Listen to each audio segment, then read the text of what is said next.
جی تو اللہ تبارک و تعالیٰ نے سورہ احزاب کی آیت میں فرمایا کہ اے ایمان والو، اللہ تبارک و تعالیٰ اور فرشتے نبی کریم صلی اللہ علیہ وسلم پر درود بھیجتے ہیں، لہذا تم بھی ان پر درود و سلام بھیجا کرو۔ یہ درود کیا ہے؟ عربی زبان میں اس کو صلی یصلی کہتے ہیں۔ اس کے معنی دعا ہے۔ یہ جو ہم نماز پڑھتے ہیں اس کو بھی ہم صلاۃ کہتے ہیں۔ صلی یصلی سے یہ صلاۃ کا لفظ، اور نبی علیہ السلام کے لیے ہم رحمت کی دعا کرتے ہیں، جس کا اللہ تعالیٰ نے ہمیں حکم دیا ہے کہ اللہ تبارک و تعالیٰ اور فرشتے نبی پر درود بھیجتے ہیں، لہذا اے ایمان والو تم بھی نبی علیہ السلام پر درود و سلام بھیجا کرو۔ تو یہ درود و سلام در حقیقت جب ہم کہتے ہیں کہ نبی پر درود و سلام بھیجنا، تو اس کا معنی یہ ہے کہ نبی کے لیے رحمت کی دعا کرنا، یعنی لفظ صلاۃ یا درود اس کا معنی نبی کے لیے رحمت کی دعا کرنا، اور اس کے لیے اللہ کے نبی نے فرمایا کہ درود میں یہ کلمات کہا کرو: اللہم صلی علی محمد وعلی آل محمد کما صلیت علی ابراہیم وعلی آل ابراہیم انک حمید مجید۔ اور اسی طرح سے اللہم بارک علی محمد کما بارکت علی ابراہیم وعلی آل ابراہیم انک حمید مجید۔ تو اب دیکھیں یہاں پر ہم نبی علیہ السلام کے لیے رحمت کی دعا کر رہے ہیں، اللہم صلی علی کہہ کر۔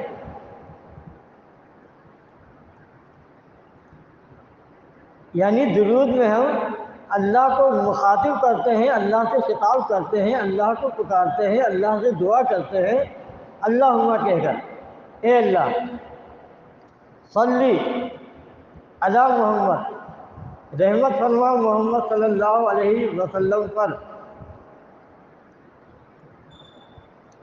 تو معلوم یہ ہوا کہ درود در حقیقت نبی علیہ الصلوۃ والسلام کے لیے رحمت کی دعا ہے جو ہم اللہ سے کرتے ہیں۔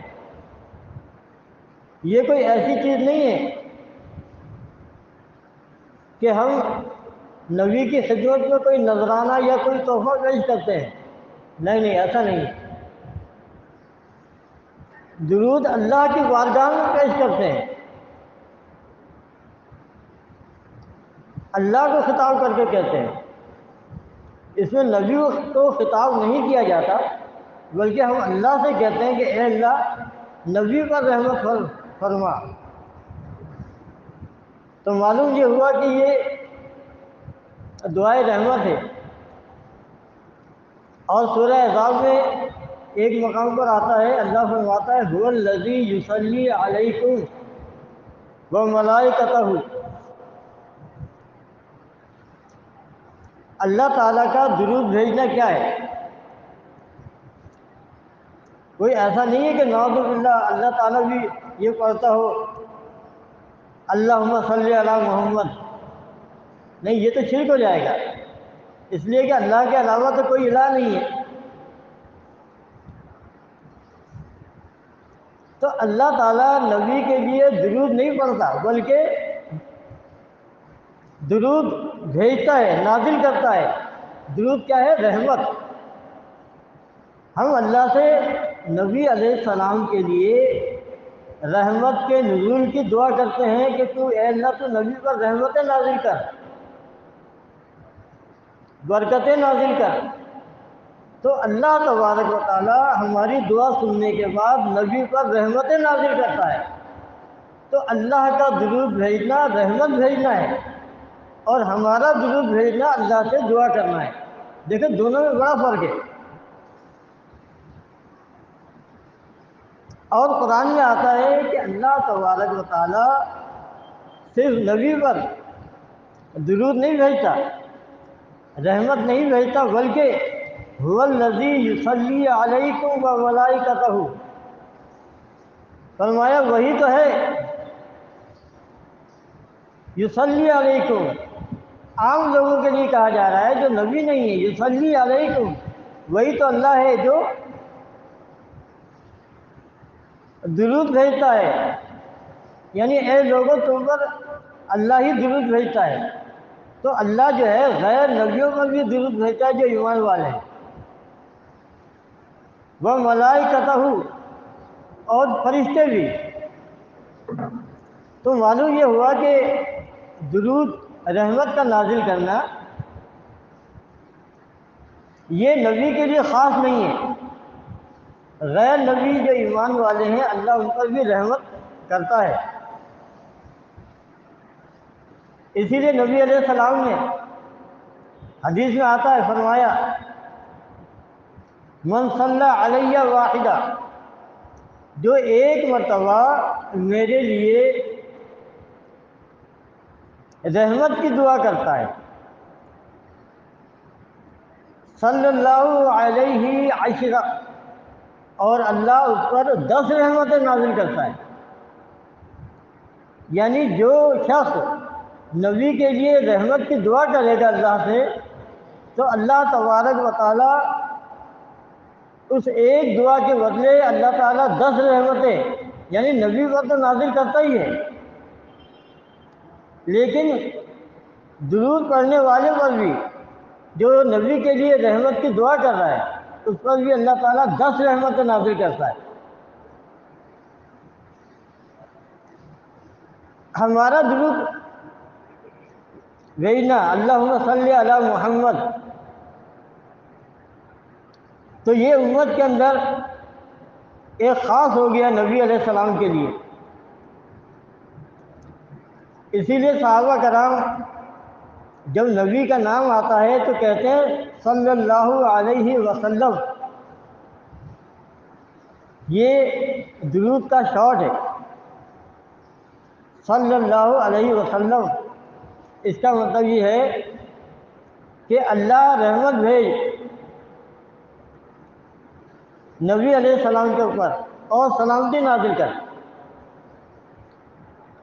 یعنی صلی اللہ علیہ وسلم کا مطلب بھی نبی کے لیے رحمت و سلامتی کی دعا ہے۔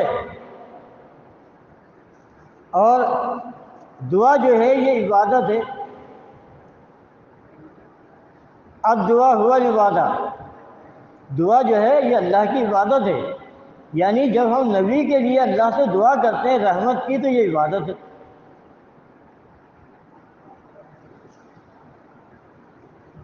اور اسی طرح سے نبی علیہ السلام نے بھی اہل ایمان کے لیے یہ الفاظ کہیں جو ہم درود میں پڑھتے ہیں۔ سورہ توبہ میں آتا ہے، اللہ تعالیٰ کہتا ہے کہ اے نبی جب یہ تمہارے پاس صدقے کا مال لے کے آیا کرے تو تم ان سے قبول کر لیا کرو، اور ان کے لیے رحمت کی دعا کیا کرو، وصلی علیہم۔ سورہ توبہ کی یہ آیت اللہ نے نازل کی۔ تو ایک صحابی ہیں، ان کا نام بھول رہا ہوں، عبداللہ بن ابن ابی اوفا رضی اللہ عنہ، کچھ ایسے ہی نام ہے ان کا۔ وہ صدقے کا مال لے کر آئے نبی علیہ السلام کے پاس، تو اللہ کے نبی نے وہ مال قبول کیا اور پھر ان کو درود بھیجا۔ حدیث میں الفاظ ہے اللہم صلی علی آل ابن ابی اوفا،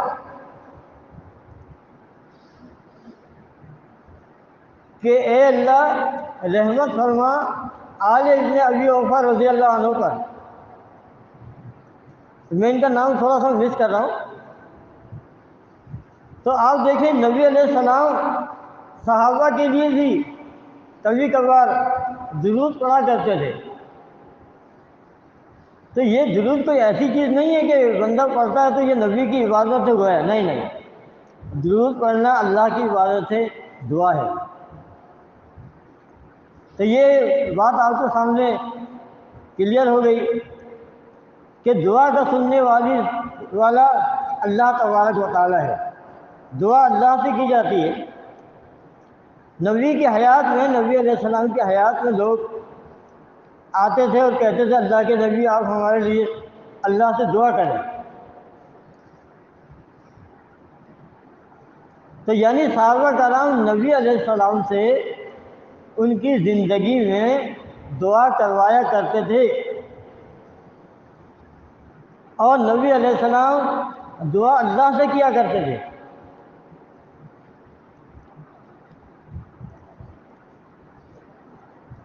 تو آپ دیکھیں کہ قرآن میں بھی دعا کو عبادت قرار دیا گیا ہے، اور عبادت صرف اللہ کی جاتی ہے۔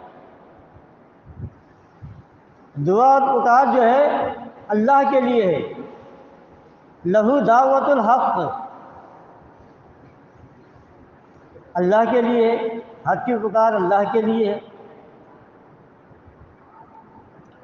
اور پھر اللہ نے یہ بتا دیا کہ وہی تمہاری دعاؤں کو سننے والا ہے۔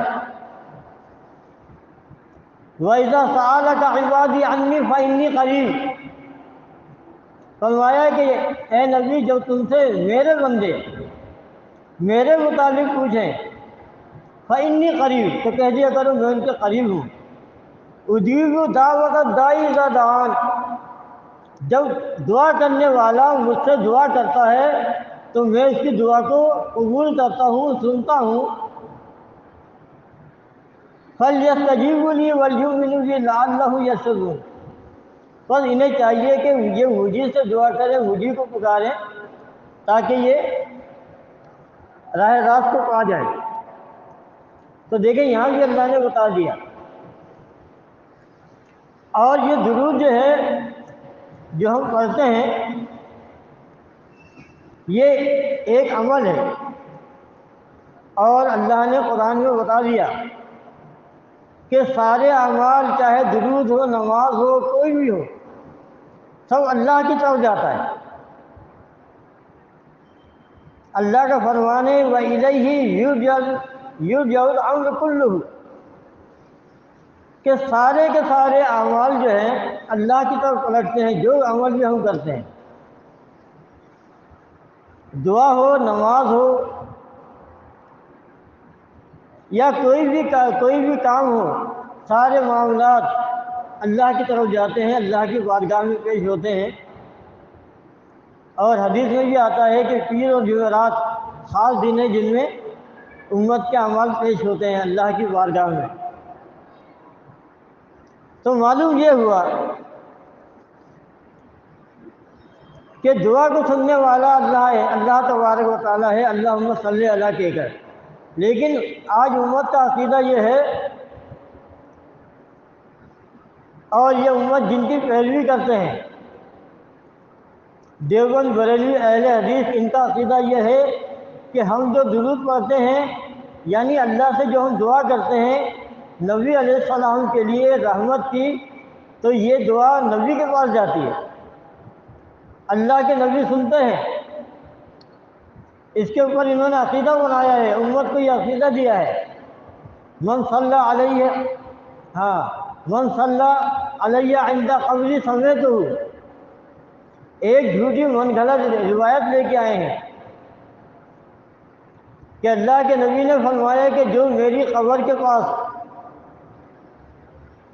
درود پڑھتا ہے سمیتہ، میں اس کی درود کو، اس کی دعا کو سنتا ہوں۔ اور جو دور سے پڑھتا ہے فرشتے کو پہنچا دیتے ہیں۔ یہ بالکل جھوٹی روایت ہے، اور امام عقیلی کہتے ہیں کہ اس کی کوئی اثر نہیں ہے، یہ جھوٹ ہے، کذب ہے، اور یہ جھوٹی اور منکر روایت ہے۔ اسی طریقے سے سعودی عرب والوں کا عقیدہ ہے، عبداللہ بن باز کا فتویٰ موجود ہے، ان کی کتاب ہے یہ حج و عمرہ کے مسائل حج و عمرہ و زیارہ،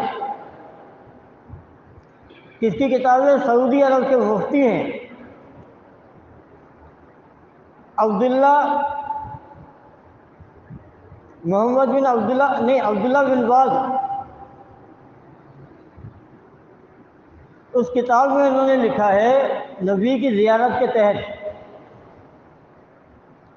کہ نبی کی قبر کی زیارت کرو تو وہاں چیخ و پکار کرنا منع ہے، آہستہ بات کیا کرو۔ حالانکہ یہ آیت جو ہے کہ نبی کے سامنے آواز کو اونچا نہ کیا کرو، ان کی زندگی کا معاملہ ہے۔ اور پھر لکھا ہے کہ دیکھو حدیث میں آتا ہے کہ اللہ کے نبی فرماتے ہیں تم میں سے کوئی ایسا نہیں ہے جو مجھ پر درود پڑھے، درود بھیجتا ہے تو اللہ تعالیٰ میری روح کو لوٹا دیتا ہے، اور میں اس کے سلام کا جواب دیتا ہوں۔ یہ عقیدہ سعودی عرب والوں کا بھی ہے۔ اب آپ اندازہ لگائیے، قرآن تو یہ کہتا ہے ہر مرنے والا، نبی ہو غیر نبی ہو، مومن ہو کافر ہو، اب یہ مرنے کے بعد قیامت کے دن زندہ کیے جائیں گے۔ ان کی روح قیامت کے دن ان کے قبر میں دفن جسموں میں لوٹائی جائے گی۔ تو قرآن تو یہ بیان کر رہا ہے۔ اور سعودیہ والوں کا عقیدہ ہے کہ جب کوئی نبی پر درود بھیجتا ہے، درود پڑھتا ہے، تو اللہ تعالیٰ ان کی روح کو لوٹا دیتا ہے، وہ اس کے سلام کا جواب دیتے ہیں۔ اب آپ اندازہ لگائیے، خود مدینے میں ایک دن میں ہزاروں لوگ، اور یہ حج کے ایام میں لاکھوں لوگ نبی کی قبر کے پاس کھڑے ہو کر درود پڑھتے نہیں پڑھتے ہیں ان کے عقیدے کے مطابق، ان کے نظریے کے مطابق۔ تو آپ اندازہ لگائیے کہ نبی کی روح جب کوئی درود پڑھتا ہے تو اللہ تعالیٰ لوٹا دیتا ہے۔ اگر دن میں 1,00,000 افراد درود پڑھیں تو اس کا مطلب یہ ہوا کہ اللہ کے نبی کی روح ایک دن میں ہزاروں لاکھوں مرتبہ لوٹائی گئی،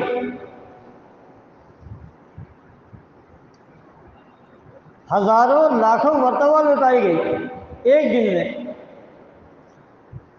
تو آپ اندازہ لگائیے کہ کتنی خطرناک بات ہے۔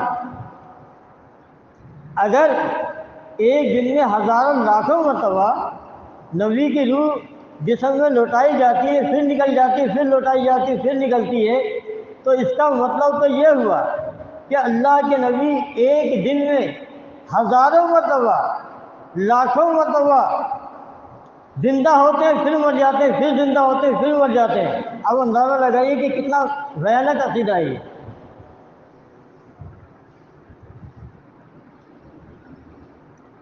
اور اگر دوسرے اینگل سے دیکھیں، دوسرے زاویے سے دیکھیں، تو نبی کی قبر پر ہر وقت کوئی نہ کوئی درود و سلام پڑھتا ہے،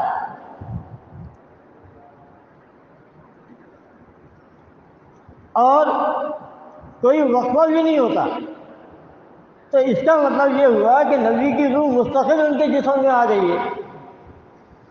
بھائی روح تو نکلے گی تو آئے گی نا، اس کو نکلنے کا موقع ہی نہیں مل رہا ہے۔ ہر روز کوئی نہ کوئی مدینے میں درود پڑھتا ہی ہے، دنیا میں پڑھتا ہے۔ اگر روح آ جاتی ہے تو پھر واپس کب جاتی ہے؟ اس کا مطلب یہ ہوا کہ اللہ کے نبی مستقل زندہ ہو گئے قبر کے اندر، اور درود و سلام کو سنتے ہیں، لوٹائی جاتی ہے نا روح لوٹانے کا مطلب یہ ہے کہ زندگی ہو گئی، مل گئی، اور جس کو زندگی مل جاتی ہے وہ سنتا بھی ہے، دیکھتا بھی ہے۔ تو اس روایت میں آتا ہے کہ اللہ تعالیٰ میری روح کو مجھ پر لوٹا دیتا ہے، وَأَرَدُّ عَلَيْهِ السَّلَامَ، اور میں اس کے سلام کا جواب دیتا ہوں۔ یعنی اللہ کے نبی پر اگر کوئی سلام کہتا ہے تو اللہ کے نبی کی روح لوٹائی جاتی ہے، اور وہ اس کے سلام کو جواب بھی دیتے ہیں، لوٹاتے بھی ہیں۔ تو آپ اندازہ لگائیے کہ کتنا بھیانک عقیدہ ہے کہ نبی کو مستقل مٹی کے اندر، جبکہ اللہ کے نبی صحیح بخاری حدیث کے مطابق جنت کے اعلیٰ مقام میں ہیں۔ فرشتوں نے نبی علیہ السلام کو ان کی زندگی میں ان کو مقام دکھایا۔ حدیث میں آتا ہے اللہ کے نبی نے فرشتوں سے کہا یہ کس کی جگہ ہے؟ فرشتوں نے کہا یہ آپ کا گھر ہے۔ نبی علیہ السلام نے کہا اگر یہ میرا گھر ہے تو مجھے چھوڑو، میں اس میں داخل ہو جاؤں۔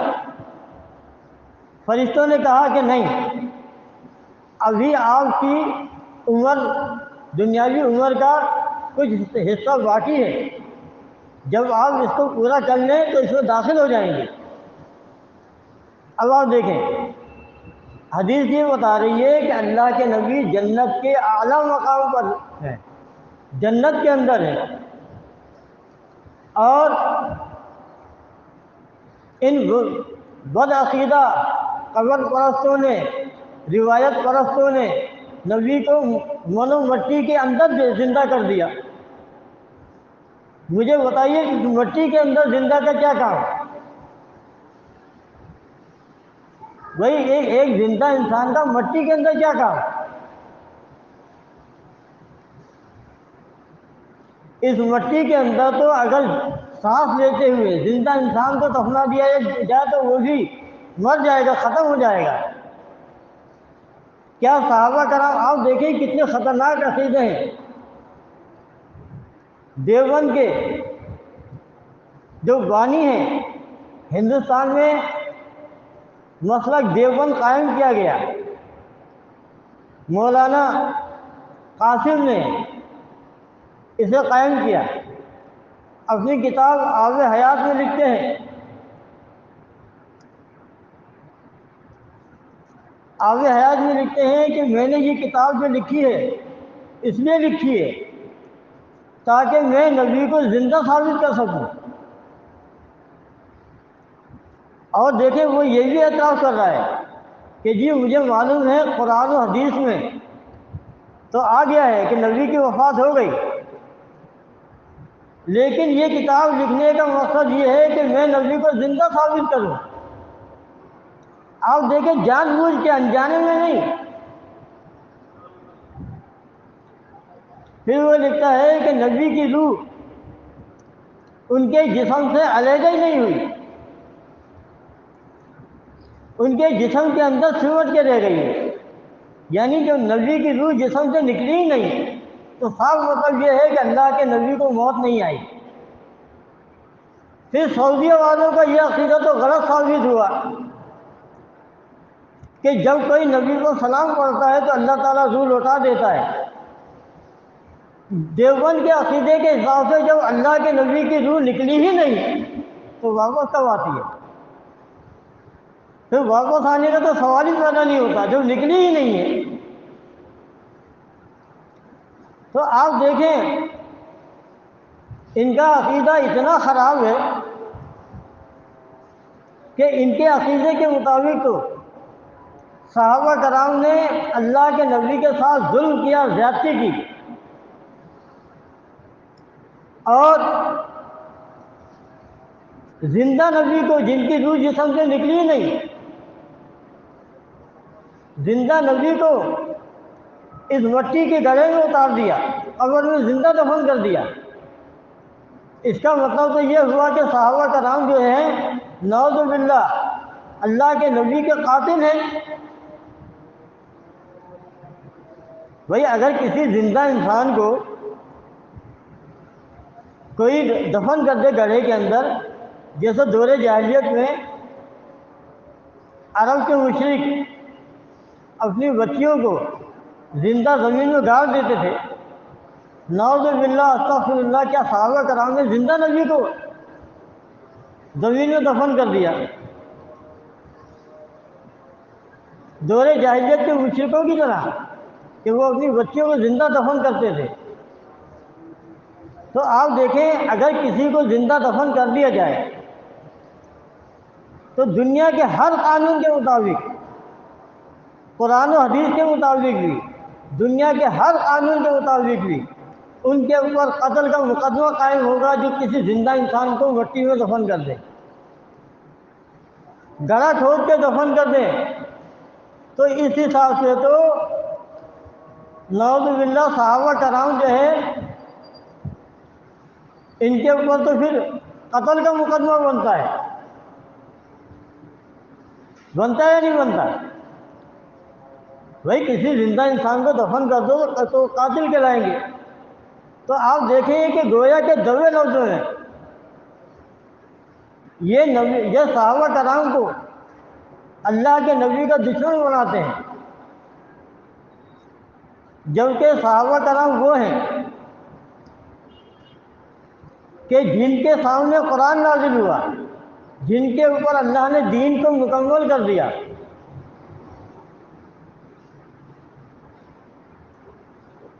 تو آپ دیکھیں کہ یہ جو شرکیہ اور جاہلانہ عقائد ہوتے ہیں اس کا کوئی فرق پیدا نہیں ہوتا۔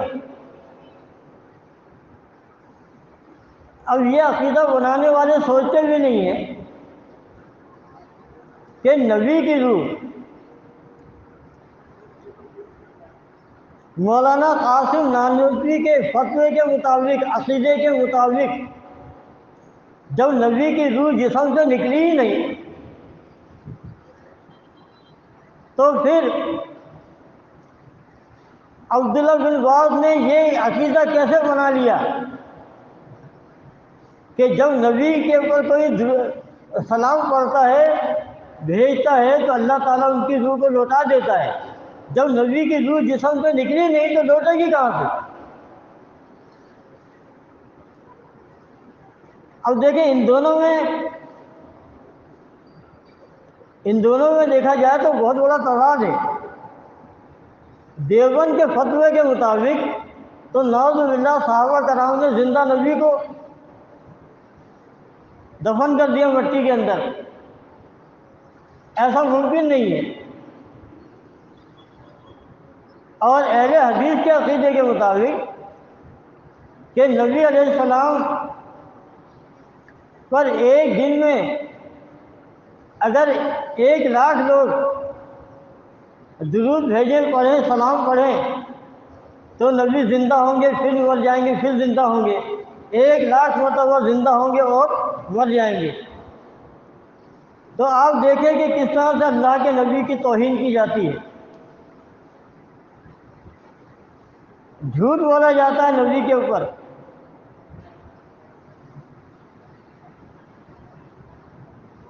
اور پھر آپ دیکھیں نبی کریم صلی اللہ علیہ وسلم کی وفات کے موقع پر سارے صحابہ جمع ہیں،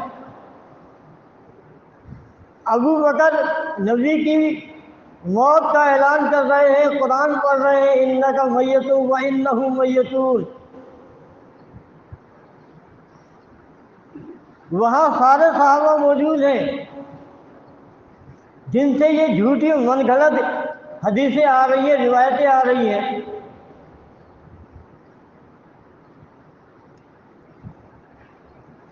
عبداللہ بن مسعود بھی موجود ہیں، ابو ہریرہ رضی اللہ عنہ بھی موجود ہیں،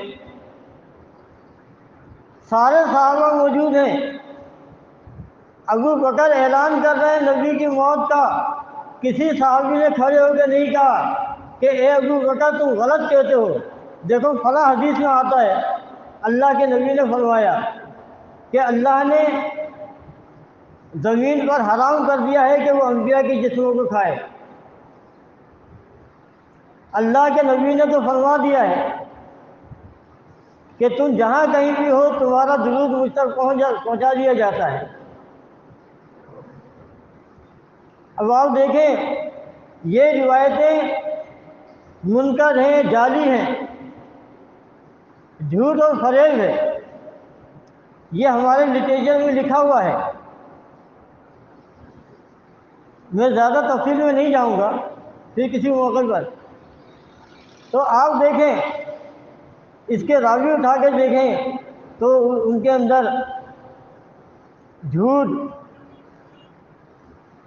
جھوٹی روایت بیان کرنے والے، کذاب راوی، منکر روایت بیان کرنے والے، متروک اور زازان جیسے شیعہ موجود ہے۔ یہ وہی زازان راوی ہے جس کی اکیلے کی روایت ہے، ایک ہی روایت ہے کہ قبر میں اس جسم کے اندر روح لوٹائی جاتی ہے۔ پورے سرمایہ اسلام کے اندر ایک ہی روایت ہے اس کی زازان کی، اور یہی راوی جو ہے یہ شیعہ نبی پر درود و سلام پہنچانے والی بھی روایت لایا ہے۔ ابھی ہمارا یہ واتقوا اللہ آیا ہے، ہم نے اس کی ڈیٹیل بتائی ہے کہ یہ پکا شیعہ تھا،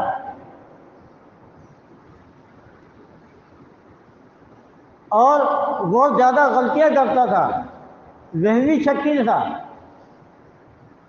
اس کے لیے کہتے ہیں یوہمی شیء بعض شیء، ابن حبان کہتے ہیں اس کو وہم پر وہم ہوتا تھا، اور کثرت کے ساتھ غلطیاں کرتا تھا، خطائیں کرتا تھا، یعنی حدیث کے اندر غلطیاں کرتا تھا۔ اب ایسے راوی کی روایت کے اوپر قرآن و حدیث کے خلاف عقیدہ بنایا گیا کہ نبی کے اوپر درود و سلام پیش ہوتا ہے، نبی تک پہنچایا جاتا ہے، فرشتے پہنچا دیتے ہیں۔ ان للہ ملائکۃ سیاحین یبلغون من امتی السلام، کہ فرشتے گھوم رہے ہیں زمین میں اور میری امت کا پڑھا ہوا درود و سلام مجھ تک پہنچا دیتے ہیں۔ تو آپ دیکھیں یہ روایت جن کی طرف منسوب ہے، نبی کی وفات کے موقع پر وہ بھی موجود، ابن مسعود بھی موجود، ابو ہریرہ بھی موجود، سارے صحابہ موجود، ابو بکر صدیق رضی اللہ عنہ نبی کی وفات کا اعلان کر رہے ہیں، موت کا اعلان کر رہے ہیں۔ کسی صحابی نے کھڑے ہو کے نہیں کہا کہ اے ابو بکر اللہ کے نبی نے تو یہ فرمایا ہے کہ زمین پہ فرشتے گھوم رہے ہیں جو میری امت کا پڑا ہوا درود و سلام مجھ تک پہنچا دیتے ہیں۔ دیکھو اللہ کے نبی نے تو یہ فرمایا ہے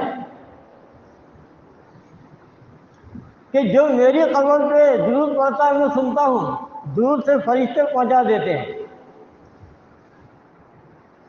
کسی صحابی نے نہیں کہا کہ اللہ کے اے ابو بکر تمہیں غلط فہمی ہوئی ہے۔ دیکھو اللہ کے نبی کی یہ حدیث ہے کہ تم میں سے جو کوئی بھی مجھ پر سلام بھیجتا ہے تو اللہ تعالیٰ میری روح کو لوٹا دیتا ہے، میں اس کا سلام کا جواب دیتا ہوں۔ کسی ایک صحابی نے نہیں کہا، سارے صحابہ کرام وہاں جمع ہیں نبی کے وفات کے موقع پر۔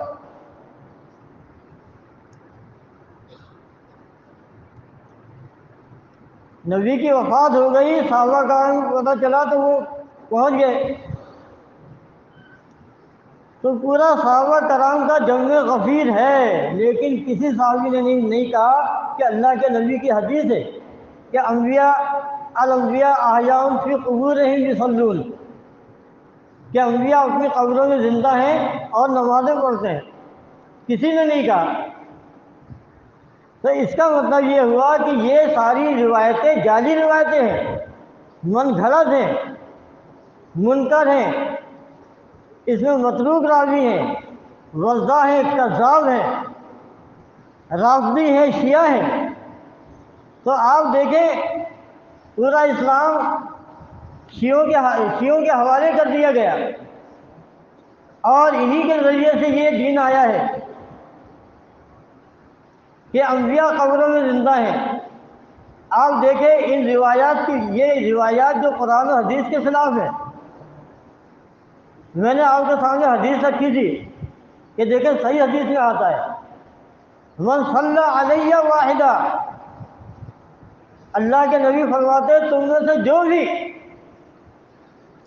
مجھ پر درود پڑھتا ہے، صلی اللہ علیہ عشرہ، اللہ اس پر 10 رحمتیں نازل کرتا ہے۔ یہ درود سننے سنانے کا معاملہ نہیں ہے، یہ اللہ کی رحمت کا معاملہ ہے، اور دعاؤں کو سننے والا اللہ تبارک و تعالیٰ ہے۔ ایک وقت میں اگر لاکھوں کیا کروڑوں اربوں انسان اللہ کو پکارے، وہ ہر ایک کی سننے والا ہے۔ اور یہ سب صفت السمیع البصیر، یہ اللہ کے علاوہ کسی اور کی صفت نہیں، خالص اللہ کی صفت ہے۔ لیکن یہ صفت نبی علیہ السلام میں مان لی گئی، اور اللہ کے نبی کو منو مٹی کے اندر درود و سلام سننے والا زندہ مان لیا گیا۔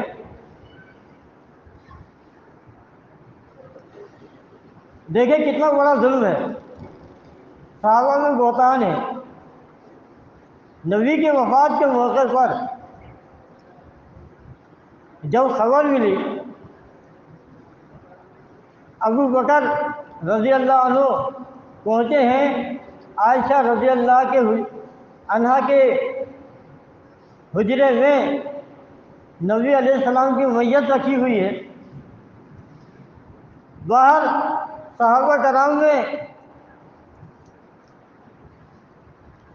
ایک شور برپا ہے، یعنی شور مچا ہوا ہے۔ عمر بن خطاب یہ کہہ رہے ہیں کہ نبی علیہ السلام کو موت نہیں آئی، نبی علیہ السلام دوبارہ زندہ ہوں گے، اور ان منافقین کے خلاف، دشمنوں کے خلاف قتال کریں گے، ان کے ہاتھ پاؤں کاٹ دیں گے۔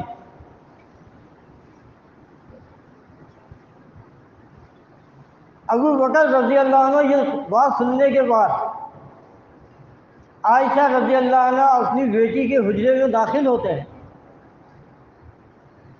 نبی علیہ السلام کی میت کے سامنے کھڑے ہوتے ہیں، آپ کی میت کو چادر سے ڈھانپ دیا گیا ہوتا ہے، چادر ہٹاتے ہیں اور کہتے ہیں طبت حیہ و میتا، کہ اے نبی آپ زندگی میں بھی پاکیزہ تھے، یعنی اللہ کے شریک نہیں تھے، وہ میتا، اور مرنے کے بعد بھی اللہ کے شریک نہیں ہے۔ اور پھر کہتے ہیں کہ اے اللہ کے رسول، ایک موت جو آپ کے لیے مقدر تھی وہ آپ کو آ چکی ہے، اب اللہ تعالیٰ آپ کے اوپر دو موتوں کو جمع نہیں کرے گا، مزید موتوں کو، ایک موت جو تھی وہ آ گئی، اب دو موتوں کا مزہ نہیں چکھائے گا، کیونکہ دنیا کے اندر مرنے والے کے لیے ایک ہی موت ہے، اور ایک موت وہ ہے جب انسان عدم میں تھا، اس کا وجود ہی نہیں تھا۔ لیکن یہ وجود ملنے کے بعد، زندگی ملنے کے بعد جو موت ہے وہ ایک ہی ہے۔ تو ابو بکر کہتے ہیں کہ ایک موت جو اللہ کے نبی آپ کے لیے مقدر تھی وہ آ چکی، لا یجمع اللہ موتتین علیک ابدا، اللہ تعالیٰ کبھی آپ کو دو موتوں کو جمع نہیں کرے گا کہ آپ پھر زندہ ہو جائیں پھر مریں۔ پھر حدیث میں آتا ہے ابو بکر رضی اللہ عنہ حجرہ عائشہ سے باہر نکلتے ہیں اور عمر بن خطاب لوگوں میں کلام کر رہے ہیں کہ نبی دوبارہ زندہ ہو جائیں گے، انہیں موت نہیں آئی۔ ابو بکر کہتے ہیں اجلس یا عمر، اے عمر بیٹھ جا، وہ نہیں سنتے۔ تو پھر ابو بکر رضی اللہ عنہ مسجد نبوی کا جو ممبر ہے اس کے اوپر کھڑے ہوتے ہیں اور خطبہ دیتے ہیں اور ایسا خطبہ ہے جس نے ان سارے قبر پرستوں کو کے مشرکانہ عقائد کو مٹی کے اندر دفن کر دیا۔ ابو بکر صدیق کہتے ہیں کہ الا و ان من کان قبلکم نہیں من کان یعبد محمدا من کان منکم محمدا فإن محمد یعبد محمدا فإن محمدا قد مات۔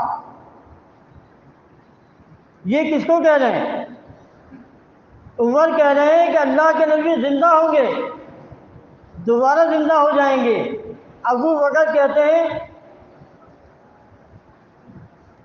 کہ من کان منکم یعبد محمدا فإن محمدا قد مات، کہ تم میں سے جو بھی یہ کہتا ہے نبی کی عبادت کرتا ہے وہ سن لے کہ نبی کو موت آ گئی۔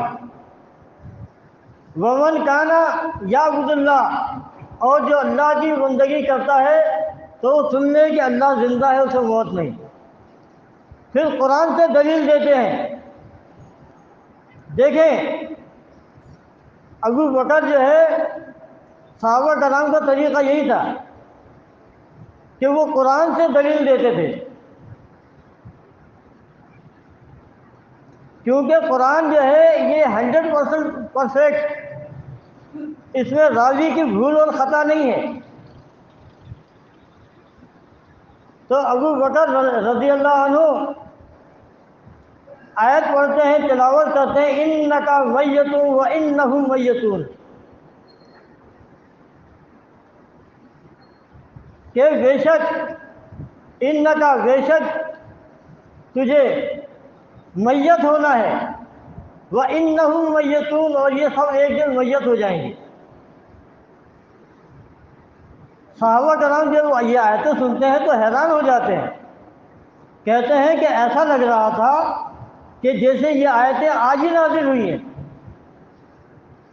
اور عمر بن خطاب کا یہ حال ہوا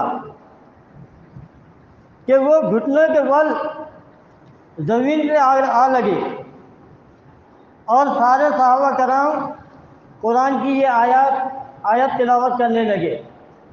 تو دیکھیں صحابہ کرام میں اس مسئلے پر اتفاق ہوا۔ یہ جو دیوبند کے مولانا قاسم نانوتوی نے بہتان لگایا ہے کہ نبی کی روح ان کے جسم سے نکلی نہیں، اس کا مطلب یہ ہے نعوذ باللہ صحابہ کرام نے زندہ نبی کو قبر میں دفنا دیا تھا۔ پھر تو چاہیے مولانا قاسم نانوتوی کو کہ وہ صحابہ کرام پر مقدمہ دائر کریں کہ صحابہ کرام نے زندہ نبی کو مٹی میں دفن کیا۔ آپ دیکھیں کہ کتنی بڑی بات ہے، اور یہ بڑے دھڑلے سے کہتے ہیں۔ آب حیات کتاب اٹھا کر دیکھ لیں دیوبند کی۔ اسی طرح سے سعودیہ والے کہتے ہیں کہ نبی کی روح آتی جاتی رہتی ہے، کوئی سلام پڑھتا ہے روح آ جاتی ہے، زندہ ہو گئے۔ مولانا قاسم نانوتوی کہتا ہے کہ روح نکلی نہیں، اور سعودیہ والے کہتے ہیں کہ روح نکل جاتی ہے پھر آتی ہے پھر نکل جاتی ہے۔ آپ دیکھیں کہ ایک نے تو زندہ نبی کو دفن کروا دیا صحابہ سے، اور دوسرا کہتا ہے کہ نبی کو دفن کرتے ہی روح آ گئی، جیسے کسی نے سلام پڑھا روح آ گئی، زندہ ہو گئے۔ اب ایک دن میں اگر 1,00,000 افراد سلام پڑھیں تو اللہ کے نبی 1,00,000 مرتبہ زندہ ہوں گے، پھر مریں گے، پھر زندہ ہوں گے۔ اب دیکھیں کہ کیسے یہ ظالمانہ عقیدے ہیں جو اللہ کی کتاب کے خلاف ہے۔